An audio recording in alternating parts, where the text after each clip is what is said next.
오늘 국내 증시 코스피와 코스닥 모두 상승 마감했는데요. 코스피는 4,100선도 다시 회복했습니다. 연말을 앞두고 시장에 다시 온기가 도는 것 같은 분위기입니다. 네, 맞습니다. 자, 미국 기술주 강세 흐름이 국내로 이어졌는데 이번 주는요, 뉴욕 증시의 크리스마스 휴장과 조기 폐장 일정도 있습니다. 그래서 변동성 주의가 필요합니다.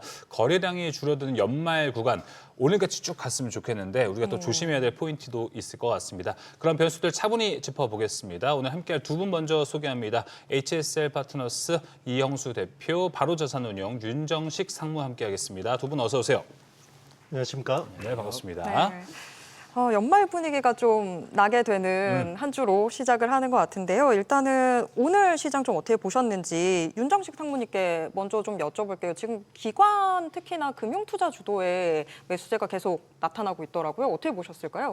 사실 시장이 기관이 많이 사준다는 게 최근 들어서 오늘은 뭐 외국인이 많이 샀습니다. 한 1조 2천억 정도 매수를 했는데 기관이 많이 사준다는 건 분명히 좋습니다. 외국인이 상당히 최근 들어서 많이 팔았고 기관이 그걸 뒷받침해주고 이런 부분들은 긍정적인데 좀 아쉬운 부분이 금융투자죠. 연기금이나 투신이 좀 많이 사줬으면 훨씬 좋았을 텐데 금융투자는 좀 단기적인 매매 성격이 좀 많기 때문에 오늘도 1조 7천억 중에 1조는 훨씬 넘는 물량이 금융투자였고요. 이 물량들이 좀 빠른 속도로 또 나올 수 있습니다. 이런 리스크가 좀 있다라는 점. 그런 부분들이 좀 있어서 외국인 기관이 오늘 같이 사줬고 최근 들어서 기관이 열심히 사준다라는 건 분명히 긍정적이지만 금융투자가 샀다라는 점은 이번 주에 크리스마스 좀 앞두고 있어서 변동성도 좀 나올 수 있다는 말씀 주셨는데 그런 부분에 있어서 좀 더 주의해봐야 될 부분들도 있고요. 그리고 연말에 뭐 크리스마스 산타랠리 이런 부분들은 기분이 좋습니다만 분명히 한국 기관도 그렇고요. 외국 기관들도 그렇고 지금 매수는 덜 적극적입니다. 최근 들어서 움직임들이 이런 부분들이 있기 때문에 좀 변동성에는 좀 주의를 해봐야 될 것 같습니다. 알겠습니다. 기관 수급 이야기, 금투 쪽에 대한 변동성 주의 사항도 함께 이야기를 좀 나눠봤습니다. 반면에 외국인을 좀 이야기를 해보면은 코스닥 활성화 정책에 대한 기대감이 지난주 금요일 좀 생겨나지 않았습니까? 근데 외국인은 그럼에도 불구하고 오늘도 코스닥을 안 사는 모습이었습니다. 오늘 외국인이 많이 샀던 종목 보니까 레인보우 로보틱스, CMTX, 하나마이크론, T로보틱스, 원익 IPS, 코스닥을 우리가 성장으로 바라보는 2차 전지나 제약바이오 이쪽은 거의 매수를 안 했네요. 네, 우선 제약바이오 같은 경우는 최근 들어 좀 오르다가 최근 며칠간 또 조정 좀 받았었죠. 그렇죠. 그러니까 단기적으로 좀 변동성이 좀 나왔다라고 보시면 되겠고요. 시장 전체적으로 좀 많이 사기에는 외국인이 부담스러운 게 지금 두 가지입니다. 하나는 환율이고요. 환율. 그리고 또 한 가지는 연말이다라는 두 가지 점이거든요. 우선 환율 같은 점에서 외국인이 국내 증시를 살 때 한 종목 한 종목도 분명히 봅니다만 시장이라는 대한민국이라는 시장을 먼저 보고 그 안에서 종목을 고르거든요. 네. 그런데 지금 대한민국은 환율에 있어서 굉장히 부담스러운 요인이고 외국인들이 대한민국을 바라볼 때 첫 번째로 고려하는 요인은 환율이거든요. 종목보다도 환율을 더 먼저 보기 때문에 환율이 굉장히 많이 지금 원화가 약세가 돼 있는 상태에서 지금 잘 못 내려오고 있죠. 네. 그래서 그런 부분이 좀 부담스러운 부분이 한 가지가 있고요. 그리고 연말이기 때문에 외국인 투자자들 지금 절반 이상이 좀 쉬고 있습니다. 맞아요. 그래서 외국인 투자자들이 적극적으로 들어오기에는 좀 쉽지 않다라는 점. 그러니까 미국에서 기술주에 열풍이 있었기 때문에 오늘 외국인이 1,200억 가까이 샀는데 삼성전자, 하이닉스 거의 두 종목만 샀죠. 맞아요. 네, 그래서 그 외의 종목들은 외국인 수급에서는 그렇게 적극적이지 못하다라는 점. 이런 부분들이 좀 복합적이기 때문에 이 제약바이오도 외국인이 살 수 있습니다. 그렇지만 좀 단기적으로 사거나 아니면 좀 소극적으로 살 가능성이 좀 높아 보이고요. 그 외의 종목들도 지금 당장은 매수를 해도 이 최상위 종목들, 몇몇 종목들만 좀 매수할 가능성이 좀 높아 보입니다. 그러니까 코스닥 활성화 정책에 대한 이제 외국인들의 반응은 해가 넘어봐야 우리가 좀 제대로 알 수 있지 않을까 이렇게 좀 생각이 듭니다. 알겠습니다. 그래도 이 외국인이 적극적으로 매수에 가담하지 않는 상황에서도 지수가 4,100을 회복했다라는 부분은 긍정적으로 좀 볼 수 있는 포인트 아닐까요?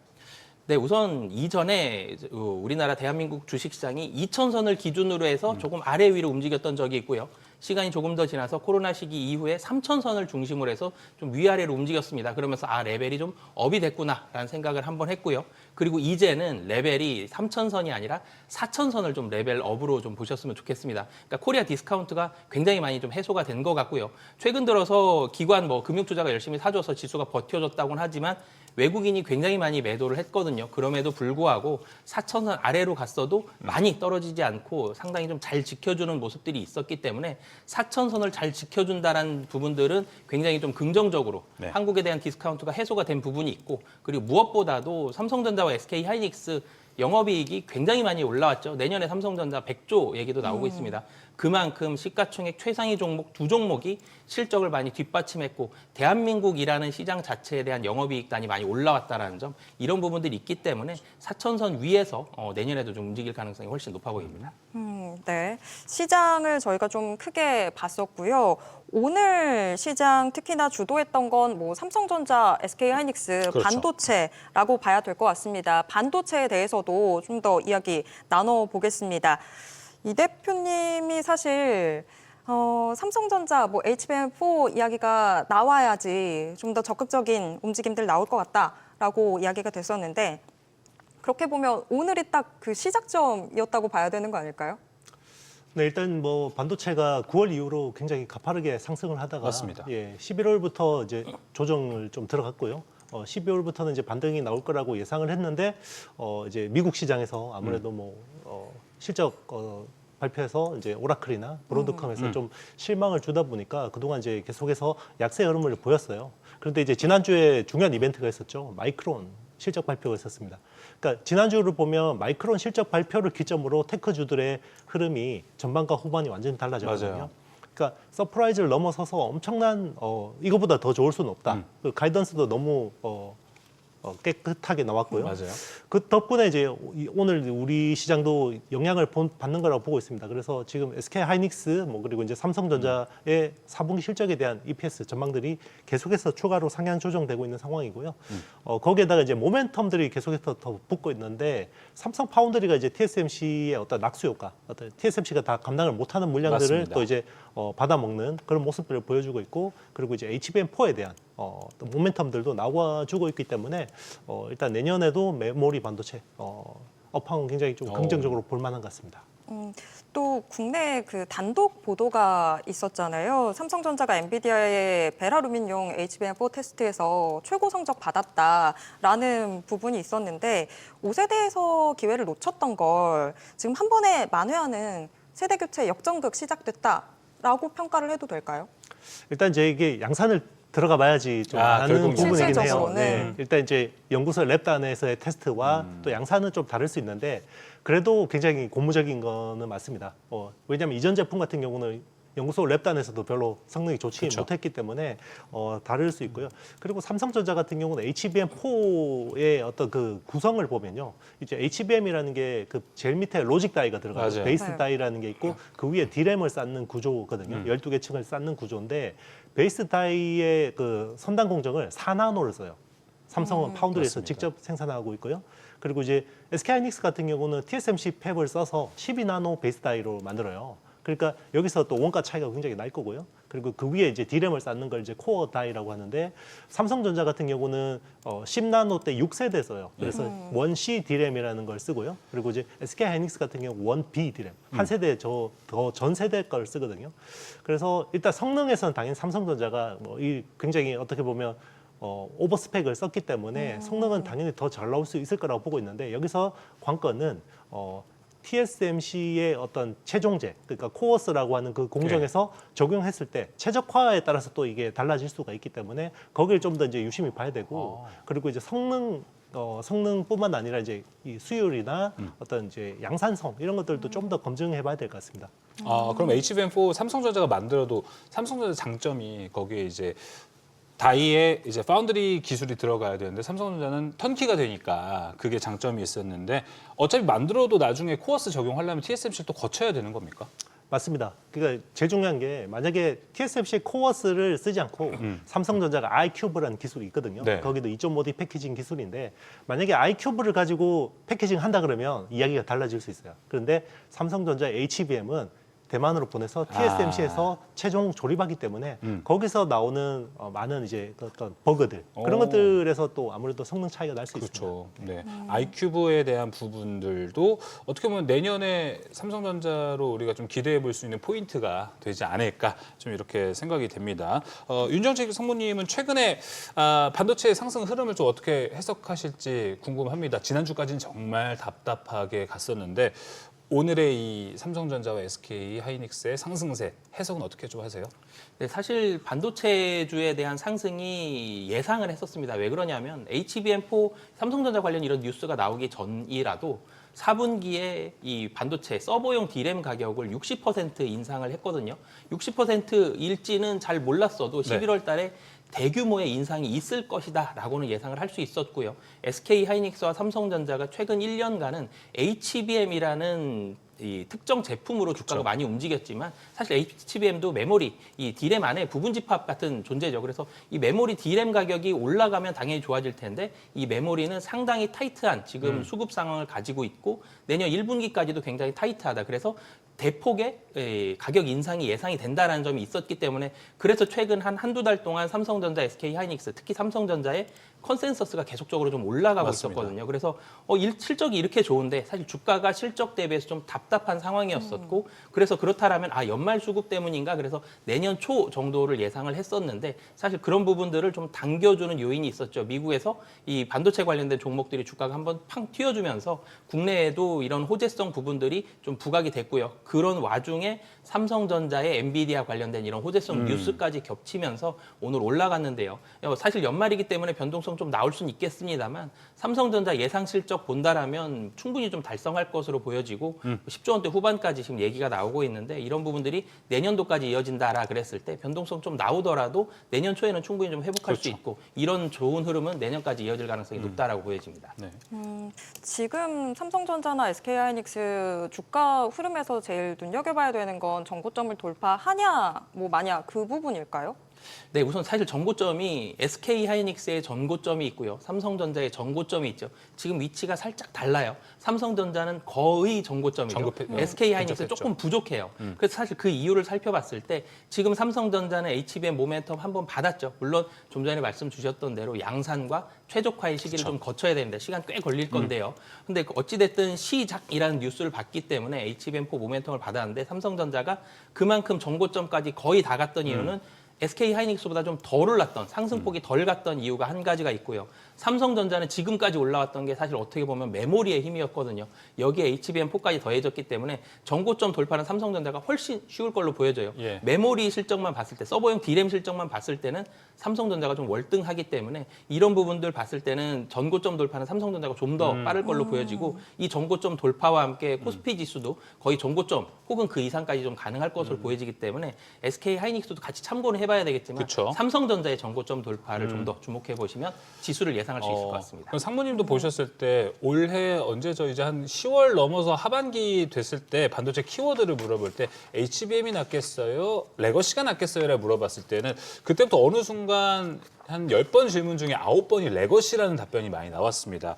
그렇다면 상무님도 여전히 좀 레거시의 강세를 높게 보십니까?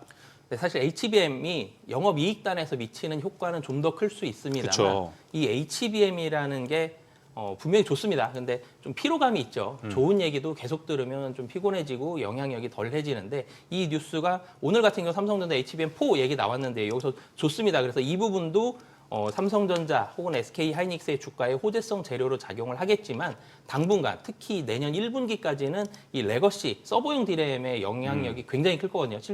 실질적으로 숫자에 미치는 영향력이 굉장히 좀 크고 이 부분에 대한 상승이 최근에 좀 일어났기 때문에 내년 1분기 정도까지는 레거시에 더 무게를 두고 싶습니다. 알겠습니다. 이영수 대표님, 네. IT의 신이 바라봤을 때는 레거시입니까? HBM입니까? 요게 이제 그 시계열을 어디로 보느냐에 따라 좀 네. 다른 것 같아요. 그러니까 이제 주가라는 게 결국 그 EPS 곱하기 PER이잖아요. 네, 네. 최근에 이제 주가에 굉장히 민감하게 작용한 거는 EPS 전망 상향입니다. 그러니까 원래 뭐 9월 초만 해도 SK하이닉스 내년 이익 전망치가 거의 40조 원 정도였거든요. 맞아요. 그래서 처음에 내년 전망을 80조 원으로 올린 리서치가 나왔을 때 굉장히 깜짝 놀랐어요. 근데 지금은 뭐 논문 같은 데는 지금 100조까지 이야기를 하고 맞습니다. 있거든요. 그러니까 그 사이에 굉장히 EPS가 많이 올라왔어요. 근데 그 EPS가 올라오는데 가장 큰 변수가 결국 범용 메모리 가격 반등이었고요. 디램. 그러니까 거의 가격이 미쳤다고 예. 할 정도로 계속 올랐기 맞습니다. 때문에 EPS에 민감한 건 맞는 것 같아요. 그래서 저는 EPS의 추가 상향 여지가 내년 초까지 좀 더 남아 있다라고 봐요. 아. 그래서 그런 측면에서 보면 삼성전자가 좀 더 이제 민감하게 주가가 움직일 수 있는데, 자, 그 다음은 EPS가 어느 정도 목에 찬 다음에는 결국 PER을 볼 거라고 보거든요. 네. 그래서 이제 그동안에 메모리 반도체라는 게 범용이잖아요.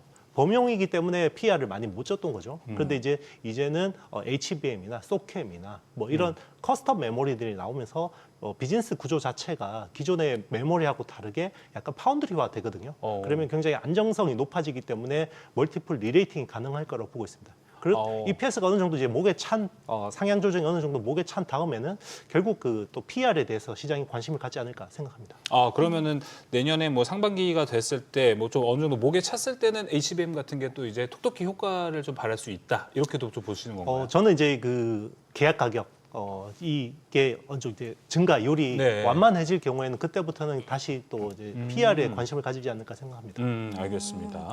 이 대표님, 대형 메모리주 투자가 거의 오픈북 시험 보는 것처럼 확실하다라고 다른 곳에서 이야기하시는 걸 제가 봤었는데, 그러면서 소부장은 조금 더 시간 필요하다라고 보셨잖아요. 근데 지금 흐름 따져보면 장비는 그렇다 쳐도 소재는 기대해 볼 수 있는 상황이지 않을까요? 네, 이게 그 원래는 그 연말이 소부장, 특히나 반도체 소부장주들이 굉장히 많이 들썩들썩거릴 시점이거든요. 근데 예년에 비해서 굉장히 분위기가 안 좋은 이유는 IDM 업체들이 내년에 대한 어떤 사업 계획 방향성을 못 정하고 있어요.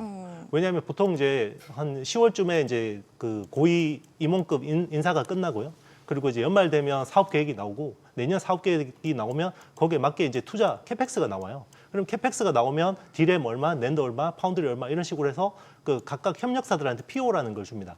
그게 이제 그러면 내년에 수주가 어느 정도 나오겠구나라고 해서 이제 시장에 이게 소스들이 나오게 되는데, 지금은 거의 블랙박스예요.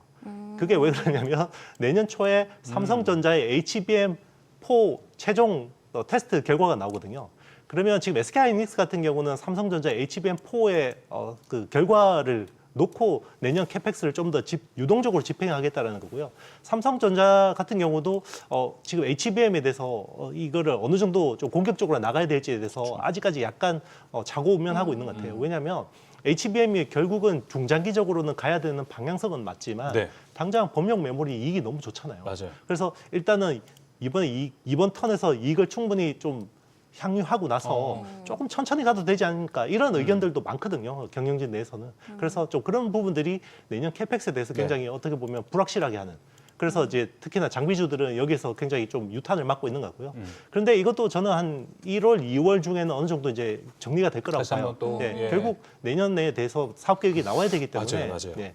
그래서 지금은 시장에서 제일 편한 게 기판 같아요. 네, 기판이 일단은 숫자도 나오고, 어쨌든 지금 뭐 내년에 얼마나 증산을 하든 말든 간에 지금은 기판은 P와 Q가 같이 올라가는 사이클이거든요. 그렇죠. 지금 AI 네트워크 쪽에서 굉장히 수요가 올라오기 때문에 거기서 또 국내 기판들의 수혜를 보기 때문에 좀 그런 쪽으로 보는 것 같습니다. 네. 요 기판 때문인데 좀 갑자기 멀리 가는 것 같긴 한데, 우주 데이터 센터 얘기들 나오잖아요. 그 부분들이 혹시 상용화가 되면 우리 열심히 유리기판 같은 것들 만들었는데 그 메리트가 사라지지는 않나요? 제가 제일 많이 듣는 질문이거든요. 이렇게 나가면 실제로 지금 구글이 하는 프로젝트가 이제 썬캐쳐라는 프로젝트가 있는데요. 그거를 이제 2027년까지 1호기, 2호기 정도로 테스트해보고 요게 잘 된다, 대박이다. 그러면 이제 한 1기가와트급 정도로 우주 데이터 센터를 구축하겠다라는 거예요. 아마 스페이스 X도 여기서 크게 벗어나지는 않을 겁니다. 해봐야 2, 3기가와트 규모를 할 건데요.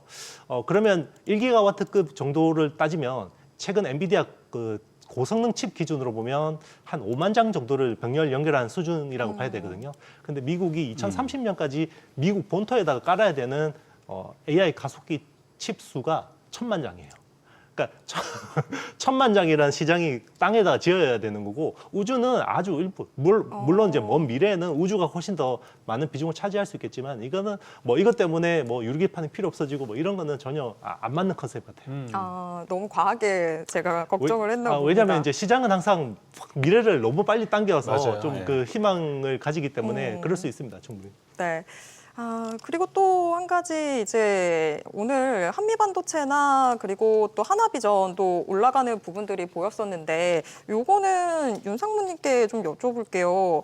이 한미반도체나 하나비전 주가 상승한 건 SK하이닉스가 그냥 올라갔으니까 같이 따라서 간 걸까요? 아니면 TC본더가 같이 움직이는 거다라고 봐야 되는 걸까요?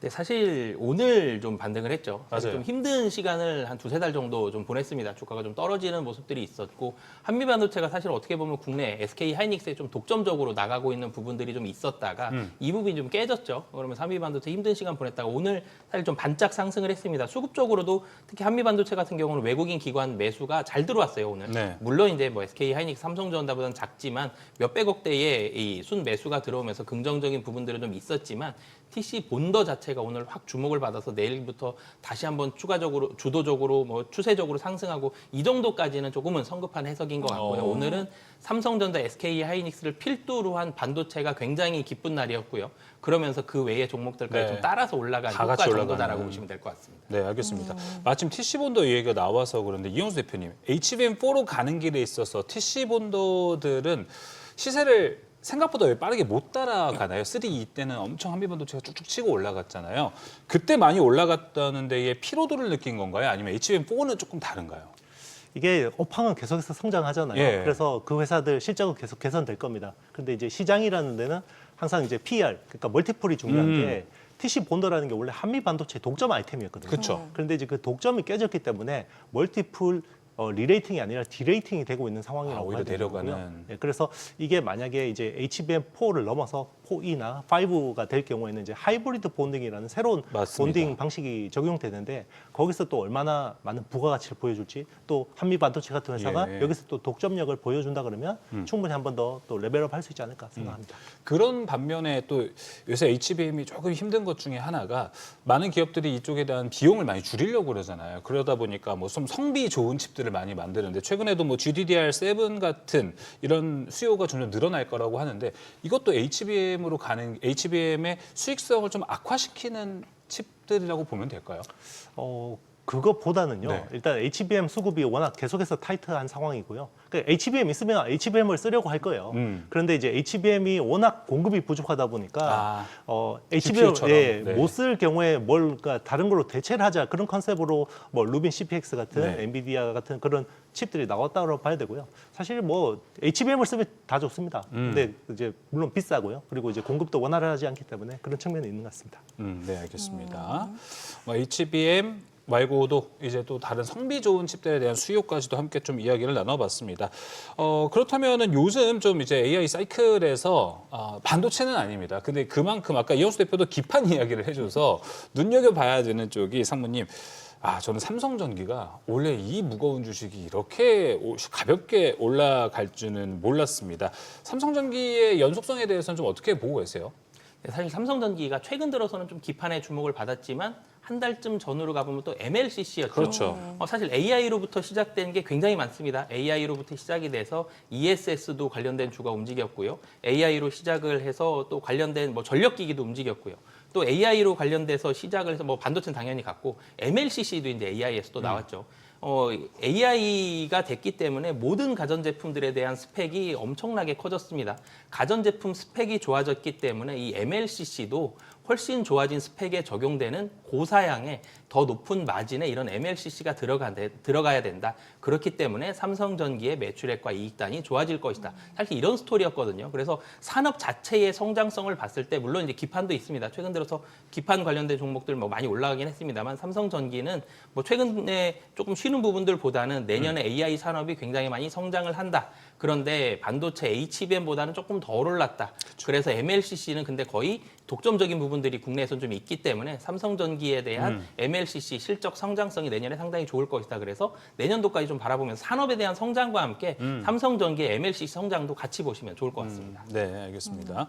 이영수 대표님은 삼성전기 최근에 좀 주가 보시면 어떤 걸 가장 높게 보세요? 앞서 MLCC도 있고 기판도 있고 그냥 기판 아니고 유리 기판도 있고요. 카메라 모듈도 있잖아요.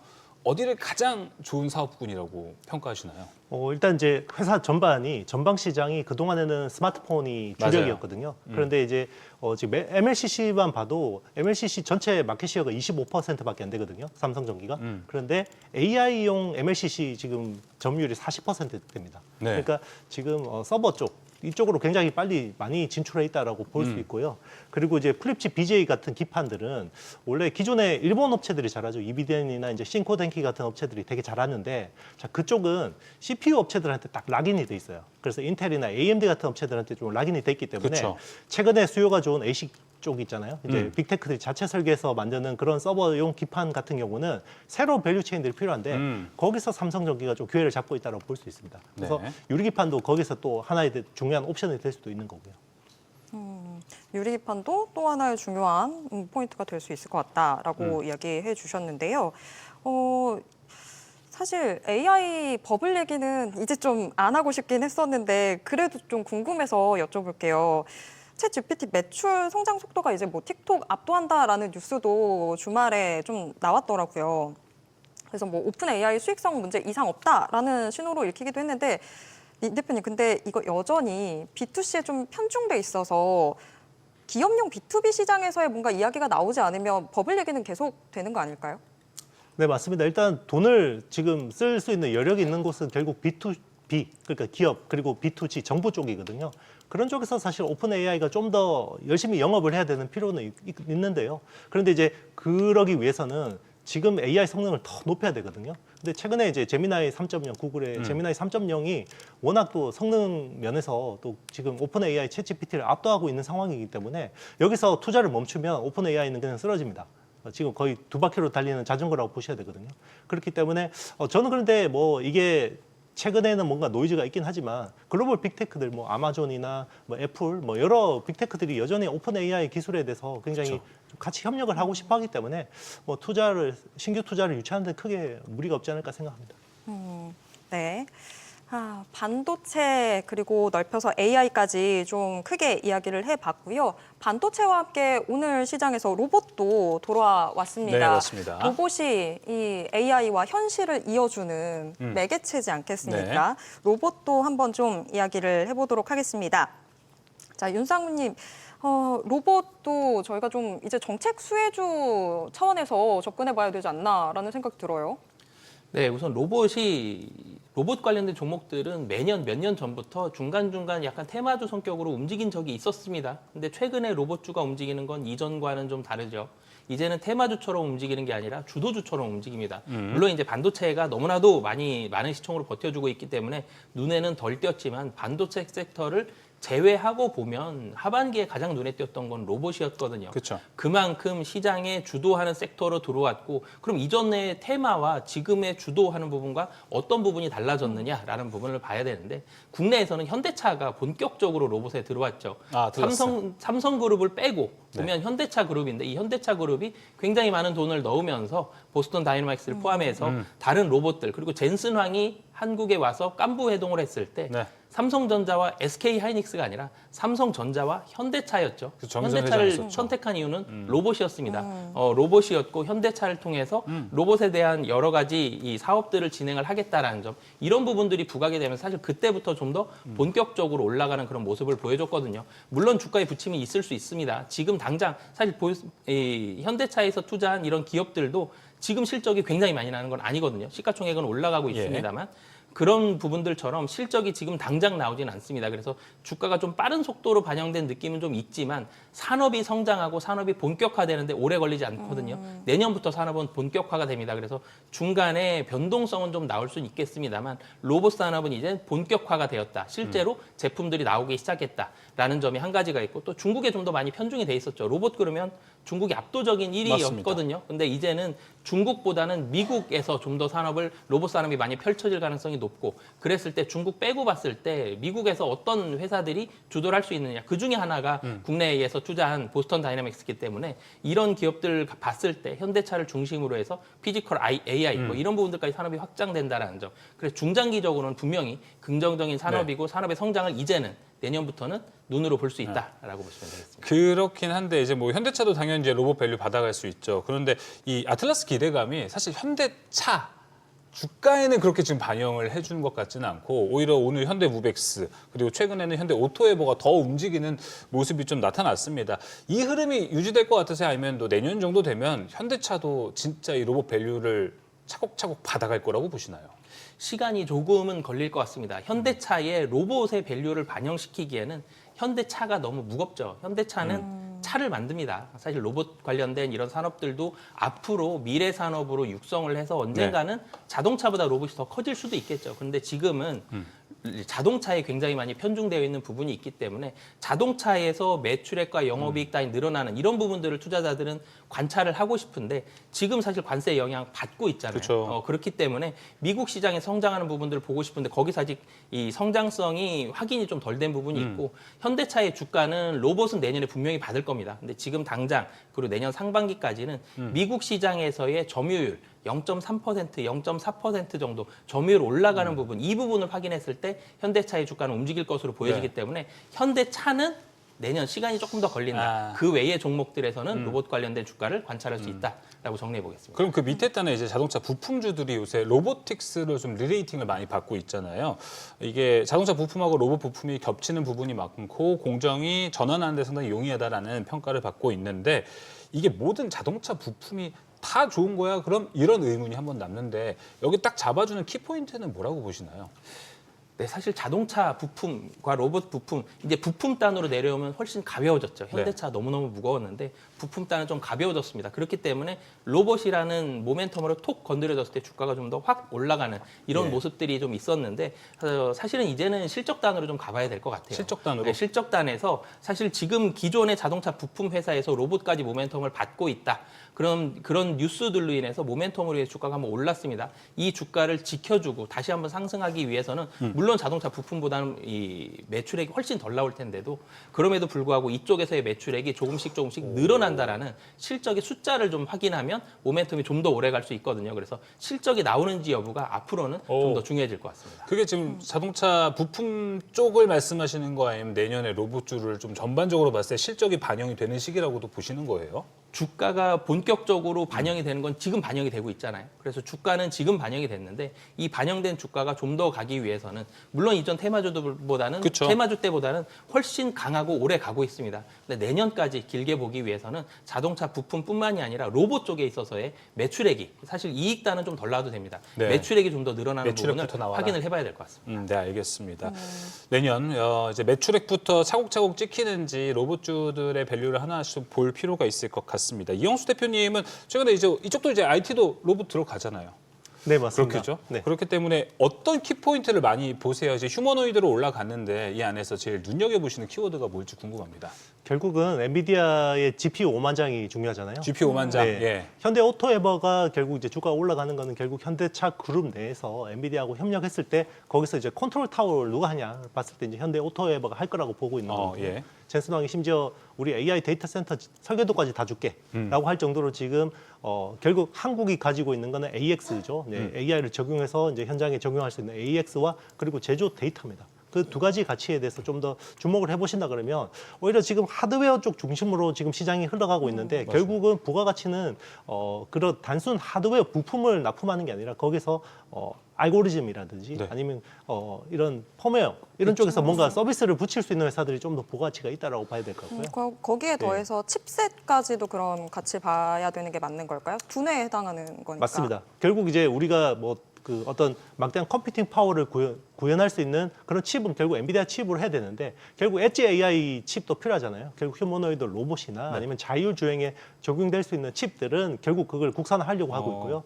그리고 이제 현대차 같은 경우는 뭐 지금은 많이 잊혀졌습니다만은 그 텐스토렌트의 짐 켈러하고 결국 그 두뇌 칩을 개발하고 있거든요. 네. 이제 그런 것들도 아마 내년부터 좀 윤곽이 나올 것 같아요. 그럴 경우에는 ASIC 그리고 이제 이게 또 결국 삼성 파운드리하고 또 관련이 돼 있기 때문에 예. 거기서 또 어떤 화학 작용이 나올 수 있을지 오. 잘 지켜보면 투자 아이디어가 있을 것 같습니다. 그럼 대표님 보셨을 때 우리나라도 로봇을 지금 사실 하드웨어 종목들이 많이 올라갔는데 소프트웨어 단에도 기대를 해봐도 된다라는 건가요? 핵심적인 거는 우리가 못하죠. 네. 결국 엔비디아의 그러니까 지원이 시대의 흐름은 사실 맞습니다. 그쪽인데, 그렇죠. 예, 우리나라가 사실 수혜받고 있는 건 하드웨어가 한정적이지 않을까라는 이야기를 많이 하다 보니 이제 뭐 로봇을 공부해 보면 결국 거기서 부가가치는 감속기 같은 그런 쪽인데 그렇죠. 결국 그런 쪽은 일본이 꽉 쥐고 있어요. 하모닉 드라이버 시스템들 같은. 그러니까 물론 최근 뭐 주가는 그 관련돼서 국산화한다라고 해서 맞아요. 많이 움직이고 있지만 네, 이게 사실 넘사벽이에요. 맞아요. 그래서 네. 하여튼 뭐 시장은 또 그 실제 뭐 어떤 현장하고 좀 다르게 뭐 기대감으로 갈 수 있기 때문에 그래도 조금 더 이제 디테일하게 공부를 해보고 또 네. 투자 접근하는 게 좋지 않을까 생각합니다. 이 넘사벽이라고 하셨는데 한 몇 년 정도 차이가 격차가 벌어져 있다라고 보시는 거예요? 일단 이제 로봇 중에서도 이제 핵심적인 부품들이 있거든요. 이제 뭐 액추에이터라든지 감속기라든지 물론 이제 우리 기업들도 최근에 열심히 하고 있기는 하지만 여전히 로봇 만약에 뭔가 그 투자를 한다 그러면 일단 일본 하모닉의 그 감속기 몇 개나 확보할 수 있어? 이거 보고 투자하거든요. 맞아요. 우리가 반도체 투자할 때 ASML 노광 장비 몇 대 확보했어라고 투자하는 것처럼 예, 그게 냉정한 현실입니다. 맞습니다. 그러다 보니 하드웨어 딴에는 많은 그 투심이 좀 좋아지는 부분도 없지 않아 좀 있는 것 같습니다. 윤정식 상무님은 로봇주 키워드는 뭘로 보시는지 궁금합니다. 최근에 이제 휴머노이드라고 해가지고 뭐 액추에이터, 유압식 그리고 최근에 뭐 로봇 손 이런 부분까지도 많이 좀 퍼져 있는 상태인데 긍정적으로 보시는 쪽이 좀 있으신가요? 사실 로봇이 반도체보다는 조금 불안한 부분이 있죠. 확실하게 반도체는 국내에서 반도체 제일 앞단에 있는 삼성전자, 하이닉스 있고 반도체 장비주 잘 만들고 있고요. 세계 최고 수준의 기술력을 가지고 있고 소재들도 많이 앞서 있습니다. 근데 로봇으로 가면 분명히 로봇 기대감이 있는데 그 뒤에서 초인류 반도체 장비 기업이 누구야?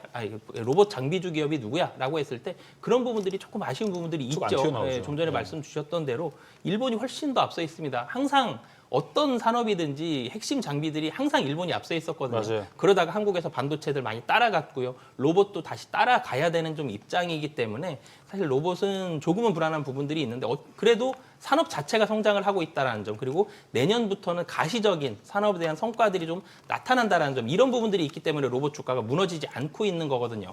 그래서 특정 어떤 섹터, 어떤 부품들을 보기보다는 내년도에는 조금은 선별이 될 가능성이 높아 보이고요. 선별이 됐을 때에 남아있는 기업들, 주가가 더 가는 기업들은 사실 좀 전에 말씀드렸던 대로 실적이 좀 나아져야 될 것 같습니다. 매출액이 올라가는 부분이 좀 확인이 돼야 될 것 같습니다. 그래서 매출액에 좀 포커스를 맞춰보겠습니다. 역시나 매출.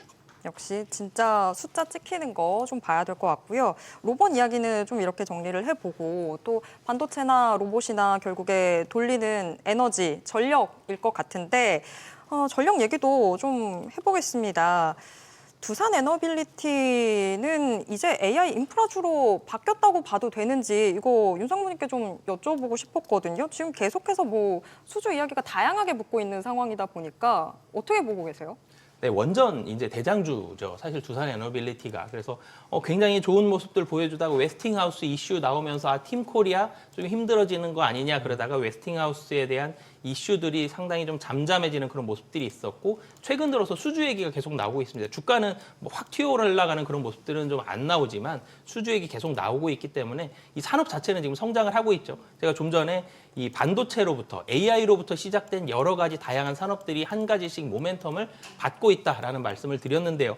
원자력도 어떻게 보면은 중장기적으로는 AI거든요. 데이터 센터는 앞으로 계속 늘어납니다. 어마어마하게 전기를 많이 잡아먹고 있는 데이터 센터고 이 데이터 센터를 돌리기 위해 지금 당장은 신재생 에너지를 좀 사용해서 많은 부분들을 충당하려고 노력을 하는데 이 부분은 원자력 발전소를 당장 못 짓기 때문에 사실 하는 거거든요. 맞습니다. 원자력 발전소 짓는데 아무리 빨리 지어도 5년보단 더 걸리고 10년 이상 걸리게 될 텐데 그 이후까지 중장기적으로 원자력 발전소가 굉장히 많이 필요하다. 그래서 앞으로 매년 원전에 대한 수주는 국내에서 나타날 것이다. 이런 기대감이 있어서 분명히 산업은 성장을 하고 주가도 내년에 봤을 때 두산 에너빌리티 주가 더 많이 올라갈 텐데 지금 좀 아쉬운 부분은 너무 또 반도체에 쏠려 있다라는 부분, 그리고 연말이라는 부분, 이 부분들 때문에 두산 에너빌리티가 좀 쉬고 있는 거거든요. 네. 수주 뉴스는 계속 나올 겁니다. 내년에도 나올 거고요. 수주 기본적인 산업에 대한 부분들은 좋으나 단기적으로 좀 쉰다라고 보시면 되겠고요. 산업 자체가 성장을 하는 상당히 긍정적이고 여기에 실적도 숫자로 찍고 있다라는 부분들도 긍정적이기 때문에